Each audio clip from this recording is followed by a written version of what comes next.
Hello friends, आप सभी का स्वागत है इस वीडियो में। तो फ्रेंड्स बात करेंगे क्रिप्टो न्यूज़ के बारे में जो कि इंडिया से रिलेटेड है। तो फ्रेंड्स यहाँ पर ये है कि जैसे कि एफटीएक्स जो एक्सचेंज है, जैसे कि आपको पता है दुनिया का जो सबसे बड़ा एक्सचेंज का अगर लिस्ट आप निकालो तो उसमें एफटीएक्स का नाम आता है टॉप 10 के अंदर, मतलब दूसरा तीसरा चौथा नंबर पे आप बोल सकते हो। तो फ्रेंड्स ये जो है अभी जिस तरह से इन्होंने अपना दिवालिया वाला रिपोर्ट दिखाया, जिसके बाद से मार्केट ने किस तरह से रिएक्ट किया और अचानक से मार्केट जो कि स्लाइटली धीरे धीरे करके बड़ा अच्छा रिकवर कर रहा था, अचानक से मार्केट क्रैश हुआ और मार्केट धड़ाम से करके नीचे गिरा। तो फ्रेंड्स यहाँ पर जो चीज़ें निकल कर आई उससे इंडियन जो यूजर्स हैं, इंडिया का जो मार्केट है उस पर भी बहुत बड़ा इम्पैक्ट पड़ा। और अभी आने वाले टाइम पर क्या इम्पैक्ट हो सकता है और ये चीज़ें कैसे कैसे काम करने वाली हैं, तो उसी के ऊपर फ्रेंड्स ये रिपोर्ट है जिसको कि हम लोग देखेंगे। यहाँ पर बहुत सारी चीज़ें काम की बताई गई हैं जिसको हम लोग समझेंगे। उसके बाद से और भी कुछ क्रिप्टो न्यूज़ है जो कि इंडिया से रिलेटेड है, उसको भी इसके बाद से देखने वाले हैं। तो फ्रेंड्स सबसे पहले आते हैं अगर हम लोग टॉपिक के ऊपर में, तो फ्रेंड्स यहाँ पर देखो बोला जा रहा है कि जो ग्लोबल क्रिप्टो ट्रेमर है उसने इंडियन इन्वेस्टर्स को ट्रेम्बलिंग कर दिया। मतलब कि जो अभी वैश्विक लेवल का जो क्रिप्टो मार्केट का सिचुएशन है उसने इंडियन जो इन्वेस्टर्स हैं उनको एक तरह से कपा दिया है, उनको एक तरह से डरा दिया है। अब जैसा कि आपको पता है बिटकॉइन ड्रॉप हुआ है 20,000 मार्क के नीचे, और आपको इथेरियम ड्रॉप हुआ है 1500 का जो लेवल है उसके नीचे। तो फ्रेंड्स आप थोड़ा सा नीचे आएंगे, अब बात करेंगे यहाँ पे जो डिटेल्स है उसके बारे में। तो फ्रेंड्स यहाँ पर देखो बोला जा रहा है कि जो इंडियन क्रिप्टो करेंसी इन्वेस्टर्स हैं वो एक लंबे पीरियड से वोलेटिलिटी जो है वो फेस कर रहे हैं। और यहाँ पर जो प्राइसेज जो एक अचानक से जो फॉल आउट हुआ, जो पैनिक सेल हुआ है, उसके बाद से जो वोलेटिलिटी पीरियड है उसने थोड़ा सा यहाँ पर दिक्कत किया है, इंडियन इन्वेस्टर को डराया थोड़ा बहुत। अब जैसा कि रिपोर्ट माने तो 20,000 जो रेंज था बीटीसी जिसके ऊपर में चल रहा था उसके नीचे ड्रॉप कर गया, और जो $1,500 का लेवल आपको इथेरियम का था जिसके ऊपर ये चल रहा था इसके नीचे ये ड्रॉप कर गया। अब फ्रेंड्स यहाँ पर बात किया जाए तो जो एफटीटी टोकन है जिसका कि मार्केट कैप आपको $2 बिलियन का था, आपको पता है उसमें भी काफ़ी अच्छा खासा गिरावट आया है। कल जैसे मैंने न्यूज़ कवर किया था तो उस टाइम 70% जो है डाउन चल रहा था। अब यहाँ पर देखो तो थोड़ा सा नीचे बात करें तो यहाँ पे बोला जा रहा है कि जो $2 बिलियन वर्थ का जो क्रिप्टो था वो अब क्या जा रहा है, तो नीचे जा रहा है। अब यहाँ पे देखो बोला जा रहा है कि लोग अपना जो ट्रस्ट है, जैसा कि ये दुनिया का दूसरा सबसे बड़ा क्रिप्टो एक्सचेंज है पूरी वर्ल्ड में अगर बात करें, तो लोगों का जो उम्मीद है वो टूट रहा है। इसलिए कि एक बार आपको पता है लूना के साथ हुआ था, उस टाइम में लोगों को ऐसा लगा कि भाई यहाँ पे कुछ भी पॉसिबल है, मतलब हो सकता है कि आज हम लोग जहाँ पर बहुत अच्छा अमाउंट लगा कर बैठे हैं कि चलो लॉन्ग टर्म में अच्छी प्रॉफिट होगी, हो सकता है अचानक से वो नीचे आ जाए। मतलब उसके बाद से लोगों को डाउट होना शुरू हो गया, लोगों को डर लगना शुरू हो गया। लोग जो कॉन्फिडेंट होते थे वो उतना कॉन्फिडेंट नहीं रह गए, बहुत लोगों का कॉन्फिडेंस टूटा और बहुत लोग मार्केट में जिस कदर आए थे और जिस कदर आगे जाना चाहते थे, कहीं ना कहीं उन्होंने सोचा कि इतना तेज़ी या इतना ज़्यादा अमाउंट लगाना सही नहीं है। मतलब सबने उस चीज़ों से सबक लिया, उस चीज़ों से समझा और अपने आप को थोड़ा सा कंट्रोल, अपने कॉन्फिडेंस को लेकर थोड़ा सा निराश जरूर हुए। तो उसी तरह से फ्रेंड्स ये जो क्रैश है यहाँ पे बोला जा रहा है कि लोगों का जो ट्रस्ट है वो टूट रहा है। जो दुनिया का ये दूसरा सबसे बड़ा क्रिप्टो एक्सचेंज है, इससे लोगों का जो उम्मीद है वो टूट रहा है।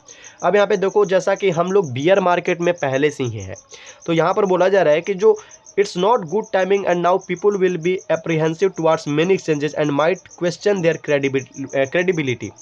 अब यहाँ पे जैसा कि बियर मार्केट में हम लोग बहुत पहले से हैं और ये सही समय नहीं है, लेकिन अब जो लोग हैं वो बहुत सारे जो एक्सचेंजेस है, जैसे कि इतने ये जो एक्सचेंज है इसके अलावा मार्केट में आपको पता है कई सारे एक्सचेंज है, मतलब आपको पूरे नाम भी नहीं याद होंगे इतने क्रिप्टो के एक्सचेंज है। तो सबके जो क्रेडिबिलिटी है, क्रेडिबिलिटी को आप समझ लो क्रेडिट जो है उसको लेकर लोग ट्रस्ट नहीं कर पा रहे हैं, या फिर मन में लोग को एक क्वेश्चन आ रहा है, अलग अलग तरह से लोग क्वेश्चन कर रहे हैं। क्योंकि आज एफटीएक्स के साथ हुआ है, कल किस एक्सचेंज के साथ क्या हो सकता है, तो लोगों को अब थोड़ी सी इस चीज़ को लेकर चिंता आ रही है, डर आ रही है। तो फ्रेंड्स अब ये जो चीज़ें हम लोगों ने अभी जस्ट पढ़ा, ये फाउंडर ऑफ ब्रिटनिंग है कशिश राजा, इनकी ये सारी बातें हम लोग पढ़ रहे थे। इन्होंने अपना जो है इस चीज़ को देखते हुए जो चीज़ अभी घटित हुआ है मतलब एफटीएक्स के साथ में, उसी के ऊपर में इन्होंने चीज़ें बोली है। अब यहाँ पे देखो बोला जा रहा है कि जो बहामास बेस्ड एक्सचेंज का जो नेटिव टोकन एफटीटी की जो सेल रिपोर्ट निकल कर आई है, जो कि सिस्टर कंपनी है आपको अल्मेंडा रिसर्च के बैलेंस शीट। तो यहाँ पर कुछ बैलेंस शीट की अगर हम लोग बात करें तो जो चीज़ें पहले $14 बिलियन एसेट की मतलब बैलेंस शीट में दिखाया जाता था वो अब आ चुकी है आपको $6 बिलियन में, जो कि एक बहुत बड़ा लगभग $8 का हेरफेर है। अब यहाँ पे देखो तो ये कुछ एक्सचेंजेज है और इनकी वॉल्यूम है, और ये वॉल्यूम आपको है डॉलर है, मतलब समथिंग डॉलर, जैसे इतना डॉलर मिलियन में इस तरह करके है। तो फ्रेंड्स अब यहाँ पर देखो ये आपको अक्टूबर 6 नवंबर 6 के बीच, मतलब एक महीने का जो एवरेज है, उसके अलावा ये 1 नवंबर से 6 नवंबर के बीच का है, ये आपको 7 नवंबर का है, ये 8 नवंबर का है। तो फ्रेंड्स यहाँ पर ये जो आपको डाटा शेयर किया गया है, यहाँ पर अब बताया जा रहा है कि किसके द्वारा ये डाटा वगैरह यहाँ पे शेयर किया गया है। उसके बाद इसके बाद से यहाँ पे एक चीज़ आप यहाँ पे देखना, यहाँ पे बोला गया इन द रेड, मतलब ये जो वॉल्यूम है ये रेड वाली बात की जा रही है, मतलब ये ग्रीन वाली नहीं है। जब मार्केट डाउन होती है, जो नीचे आती है ना, उस वाले वॉल्यूम के यहाँ पे जिक्र किया जा रहा है। आपको जो पंप होता है उसकी वॉल्यूम का नहीं, मतलब वॉल्यूम एक ही होती है, लेकिन अभी मार्केट का जो सिचुएशन है, मार्केट जो क्रैश हुआ है, तो अगर वॉल्यूम जो दिखेगी वो आपको पता है रेड कैंडल में दिखती है, मतलब कि जो लोगों ने भारी मात्रा में जो सेल किया है उसकी वॉल्यूम की यहाँ पे बात की जा रही है। तो आप यहाँ पे देख सकते हो किस तरह से चीज़ें जो है अचानक से बढ़ी हैं, आप यहाँ पे देख लो, गौर कर लो। तो फ्रेंड्स यहाँ पे देख सकते हो कि 7 नवंबर में जो चीज़ें आपको देखने को मिल रही है, जो वॉल्यूम आपको देखने को मिल रही है, और वहीं 8 नवंबर को देखने को मिल रही है, वो कितना ज़्यादा इस दोनों में डिफरेंस आपको देखने को मिल रहा है। और यहाँ पर एक्सचेंज की बात करें तो ये सारी इंडियन एक्सचेंज है। तो फ्रेंड्स अब थोड़ा सा और नीचे आओ, तो यहाँ पर अब देखो जो बोला जा रहा है कि जो एफटीटी मतलब टोकन है, या फिर इसकी जो यूएसडीटी मार्केट है, वो आपको 23% लगभग जो है डाउन हुई है। और यहाँ पर बोला जा रहा है कि ये जो अपनी ऑल टाइम हाई था, जो कि $85 के करीब में था, वहाँ से 79% जो है ड्रॉप हुआ है। तो यहाँ पर एक चीज़ गौर करना, ये एफटीटी के बारे में बात किया जा रहा है, इसके एक दो तीन टोकन है, सब अलग अलग है, उसके बारे में बात यहाँ पे किया जा रहा था। तो फ्रेंड्स अब यहाँ पे देखो बोला जा रहा है इंडियन क्रिप्टो इम्पैक्ट, कि इम्पैक्ट क्या पड़ेगा। तो यहाँ पे बोला जा रहा है कि जो वॉल्यूम है, जो इसका जो इम्पैक्ट है, ये एक्सपेक्ट किया जा रहा है कि इंडिया में लेस ड्रामेटिक है, मतलब इम्पैक्ट पड़ा है, क्योंकि कोई भी चीज़ अगर होती है क्रिप्टो मार्केट में, तो जितने भी जगह से लोग, जितने भी एरिया रीजन से लोग जुड़े हुए हैं, सब जगह इम्पैक्ट पड़ेगा। चाहे वो मार्केट पंप करे अच्छे से किसी न्यूज़ के कारण, या मार्केट नीचे डाउन हो जाए किसी बड़े से न्यूज़ के कारण, तो असर वो सब जगह पड़ेगा और सब कोई जो है उस हिसाब से रिएक्ट करेंगे। तो इंडिया पे बोला जा रहा है कि इसका उतना भी ज़्यादा ड्रामेटिक जो रिएक्शन था वो देखने को नहीं मिला। अब इसके लिए इन्होंने बताया because it has already shrunk significantly since the government introduce TDS.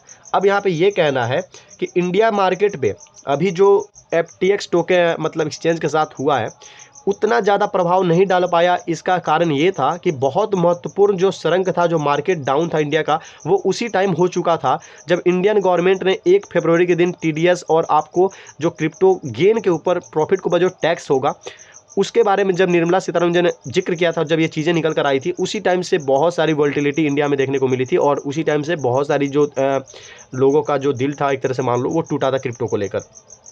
इसलिए इंडिया में ये बहुत ज़्यादा इम्पैक्ट नहीं डाला है, बट उस लेवल पे नहीं डाला, क्योंकि ऑलरेडी इंडिया में जो इंडिया के अंदर में जो चीज़ें चल रही थी, उसके कारण से इंडिया में पहले ही मार्केट में वोलेटिलिटी जो थी या वॉल्यूम जो थी वो गिर चुकी थी। अब यहाँ पे देखो तो बोला जा रहा है कि जो ओवरऑल क्रिप्टो मार्केट सेंटीमेंट है, वो एक समय से क्या है, तो बेयरिश बना हुआ है।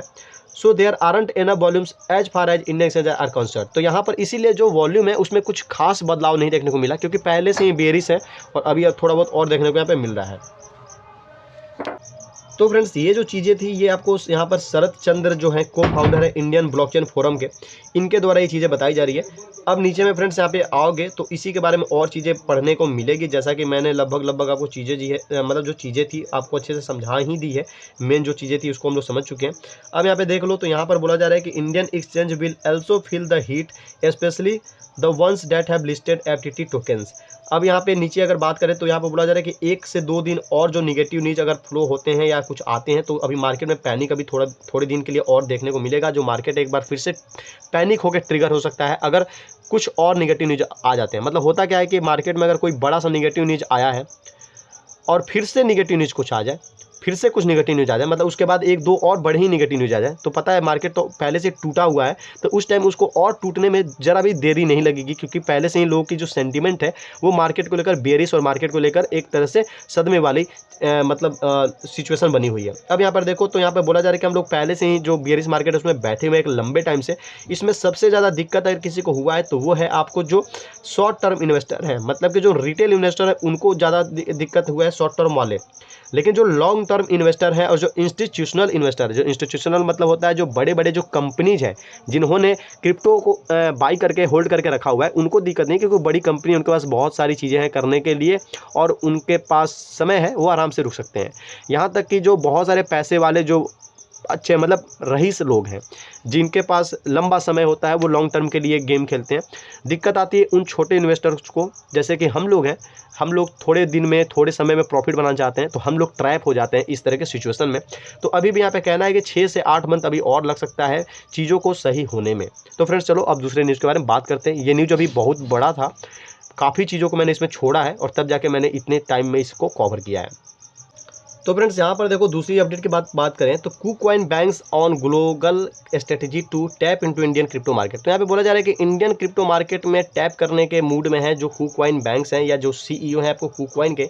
तो क्या क्या चीज़ें यहाँ पे निकल कर आती है, तो फ्रेंड्स फटाफट से नीचे आते हैं। तो यहाँ पर देखो बोला जा रहा है कि जो क्रिप्टो एक्सचेंज KuCoin का जो रिसेंट रिपोर्ट है जिसकी इन्होंने टाइटल रखी है, जो रिसेंट इन्होंने रिपोर्ट रिवील की है उसका टाइटल ही है इनटू द क्रिप्टोवर्स इंडिया। यहाँ पर इंडिया का इन्होंने जिक्र किया है। अब यहाँ पे इन्होंने रिवील करते हुए बोला कि its user are from South East Asia countries, कि इनके जो यूजर्स हैं वो साउथ ईस्ट एशियन कंट्रीज से हैं। और यहाँ पे इन्होंने खास तौर पे बताया इंडिया कि जो साउथ ईस्ट एशियन कंट्रीज है, आगे तो इसका जिक्र किया कि इस जगह से मेरे जो यूजर्स हैं वो बिलोंग करते हैं। और ख़ास तौर पे इन्होंने बोला कि हमारे जो यूजर्स हैं वो इंडिया से बिलोंग करते हैं। और इन्होंने बोला कि लगभग 5.5 मिलियन जो नए यूजर्स हैं इस कंट्री से हैं। इस कंट्री से कहने का मतलब कि इंडिया से हैं। अब यहाँ पे थोड़ा सा नीचे आएंगे तो यहाँ पर देखो इन्होंने जो कि CEO है आपको KuCoin के लियू जी, इन्होंने बोला कि जो साउथ ईस्ट मार्केट है तो इन्होंने क्या कर रखा है, तो KuCoin का स्ट्रेटेजी जो है वो एमर्जिंग इकोनॉमी के तौर पे सेट कर रखा है। किस चीज़ के लिए, तो जो साउथ ईस्ट एशियन मार्केट है और उसमें भी जो इंडिया है इसको खास तौर पे इन्होंने अपने स्ट्रेटेजी में इंक्लूड कर रखा है। मतलब इनको ग्रोथ दिखता है अपने एक्सचेंज के लिए, अपने प्लेटफॉर्म के लिए। जो क्रिप्टो मार्केट है इनका कहना है कि साउथ ईस्ट एशिया जो मार्केट है वो बहुत ज़्यादा यूजर्स वहाँ से मेरे पास हैं और ख़ास तौर पे जो इंडिया है वहाँ से तो 5.5 मिलियन यूजर्स मेरे पास हैं। तो इसलिए जो इनकी इकोनॉमिक ग्रोथ की जो स्ट्रेटेजी है उसमें इन्होंने साउथ ईस्ट एशियन रीजन को रखा ही है, लेकिन उसमें इंडिया को कुछ सिग्निफिकेंट मतलब महत्वपूर्ण रोल इन्होंने यहाँ पर देखते हुए मतलब उसको कुछ ज़्यादा अहमियत इन्होंने दिया है। अब यहाँ पे देखो तो इनके हिसाब से अगर बात किया जाए तो जो साउथ ईस्ट एशिया है वहाँ पर जो एट्रैक्टिव Web3 टैलेंट पूल है, मतलब Web3 को लेकर एक काफ़ी ज़्यादा टैलेंट पूल है, मतलब उभरता हुआ वहाँ के टेक्नोलॉजी और लोग हैं। साथ ही साथ इन्होंने बोला कि ये क्या है, तो फास्टेस्ट ग्रोइंग मार्केट है ब्लॉकचेन स्पेस में। ब्लॉकचेन की बात करें तो इसमें फास्टेस्ट ग्रोइंग मार्केट है कौन, तो साउथ ईस्ट एशिया। अब यहाँ पे इन्होंने बोला कि this markets are utilising technology to create tools and businesses that addresses complex issues, कि ये जो साउथ ईस्ट मार्केट है ये यूटिलाइज कर रही है, अलग अलग नए टेक्नोलॉजी को यूटिलाइज करते हुए टूल्स जो है क्रिएट कर रही हैं, बिजनेसेस जो है वो क्रिएट कर रही हैं ताकि वो जटिल से जटिल जो समस्याएं हैं उसको रिसॉल्व कर सकें। इस तरह से चीज़ों को बारे में इन्होंने जिक्र किया। साथ ही में इन्होंने बोला कि ये लंबे समय से जो मतलब चीज़ों की छानबीन कर रहे हैं और इन्होंने देखा कि इनके जो यूजर्स हैं वो आपको Latin America, Africa, middle east, Europe यहाँ से भी बिलोंग करते हैं। Africa has seen good adoption in terms of crypto. अब यहाँ पे इन्होंने बोला कि हमारे जो यूजर्स हैं और भी बहुत जगह से बिलोंग करते हैं, जैसा कि इन्होंने कुछ नाम यहाँ पे दिया है। और यहाँ पे इन्होंने अफ्रीका का जिक्र करते हुए बोला कि अफ्रीका जो है उसने काफ़ी अच्छा एडॉप्शन देखा है क्रिप्टो के टर्म में अगर हम लोग बात करें। अब यहाँ पे कुछ स्ट्रेटेजी के बारे में इन्होंने बात की जिसे हम लोग नहीं देखेंगे, हम लोग सीधे आएंगे नीचे और इंडिया के बारे में यहाँ पे 1-2 लाइन है उसे देखेंगे। तो यहाँ पर देखो KuCoin bets big on India. अब यहाँ पे KuCoin के CEO देखते हैं India as one of the key market, India को एक ये महत्वपूर्ण मार्केट के तौर पे देखते हैं। और यहाँ इन्होंने बोला कि इंडिया एक बहुत ही महत्वपूर्ण मार्केट है। और इन्होंने बोला that a sizeable portion of its users are Indians, कि इनकी जो महत्वपूर्ण यूजर्स की नंबर है, मतलब कि अगर एक सर्किल बना दे और इनकी टोटल यूजर्स की अगर हम लोग नंबर की बात करें तो मान लो ये पूरा जो इनका यूजर्स है ये इंडियन है, मतलब इनका जो पोर्शन है इंडियन यूजर्स का वो सबसे बड़ा इनके पास है। 100% में मान लो 50+ इनके जो परसेंट वाइज हैं वो इंडियन यूजर्स इनके पास पड़े हुए हैं। या अगर 100 में 50 नहीं भी हैं तो भी इनका मानना है कि एशिया जो सेक्टर है वहाँ पर सबसे ज़्यादा यूजर्स किसी कंट्री से इनके पास हैं तो वो है आपको इंडिया से। इसलिए इन्होंने सोचा है कि ये क्या करेंगे, तो जो एक्सटेंडिंग सपोर्ट है इंडियन स्टार्टअप को वो ये प्रोवाइड करेंगे। मतलब इंडिया के लिए ये कुछ करना चाहते हैं, इंडिया को एक तरह से सपोर्ट करना चाहते हैं। अब यहाँ पर देखो तो पहले की अगर बात करें तो इसी साल के शुरुआत में इन्होंने क्या किया था, तो $50 मिलियन का सपोर्ट किया था। और ये सपोर्ट किस लिए था, तो जो इंडियन ब्लॉकचेन इंडस्ट्री है उसके डेवलपमेंट के तौर पे इन्होंने $50 मिलियन सपोर्ट के लिए इंडिया को प्रोवाइड किया था कि ये अपने आप जो ब्लॉकचेन इंडस्ट्री है उसके मतलब जो डेवलपमेंट है उसमें आप लगा सकते हैं। मतलब एक तरह से इन्होंने सहायता प्रदान की थी और अभी फिर से ये इंडियन मार्केट को सहायता प्रदान करना चाहते हैं और यहाँ पर एक तरह से देखो तो अपनी पकड़ भी मजबूत करना चाहते हैं और इंडिया इंडिया के साथ मिलकर अपने आप को तो ऊपर ले जाना ही चाहते हैं, प्लस इंडिया को भी ये ग्रो कराना चाहते हैं। अब यहाँ पे देखो तो और भी कुछ चीज़ें यहाँ पर देखने को आपको मिल रही है। यहाँ पर इन्होंने बोला we have built local communities across India, कि लोग इंडिया के अंदर में इन्होंने लोकल कम्युनिटीज़ को इन्होंने बनाया है, जहाँ पे इन्होंने लोकल्स को हायर किया है अपने एम्प्लॉय के तौर पे।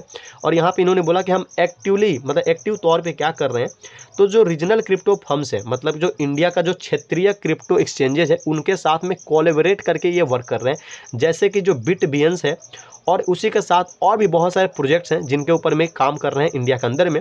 अब यहाँ पे देखो तो India clearly has a huge potential to lead the crypto currency and blockchain industry as a market that is rapidly expanding. अब इन्होंने यहाँ पर कहा कि इंडिया के पास बहुत ही दमदार क्षमता रखता है इंडिया, कि ये क्रिप्टो करेंसी में लीड कर सकता है, मतलब सबसे आगे रह सकता है, और साथ ही साथ ब्लॉकचेन इंडस्ट्रीज में भी। और यहाँ पर इन्होंने बोला कि ये काफ़ी तेज़ी से अपने आप को फैला रहा है, इंडियन मार्केट अपने आप को काफ़ी तेज़ी से उभार भी रहा है और फैला भी रहा है। और भी बहुत सारी चीज़ें यहाँ पर नीचे आएंगे तो देखने को मिलेगा। बस इतना ही रहने देते हैं फिलहाल के लिए, वीडियो थोड़ी लंबी हो गई है। तो फ्रेंड्स आई होप आपको ये वीडियो जरूर अच्छी लगी होगी, तो एक लाइक करो, और चैनल पर नए जो लोग हैं अगर क्रिप्टो रिलेटेड न्यूज़ चाहिए तो सब्सक्राइब करो। मिलते हैं अपने नेक्स्ट वीडियो में।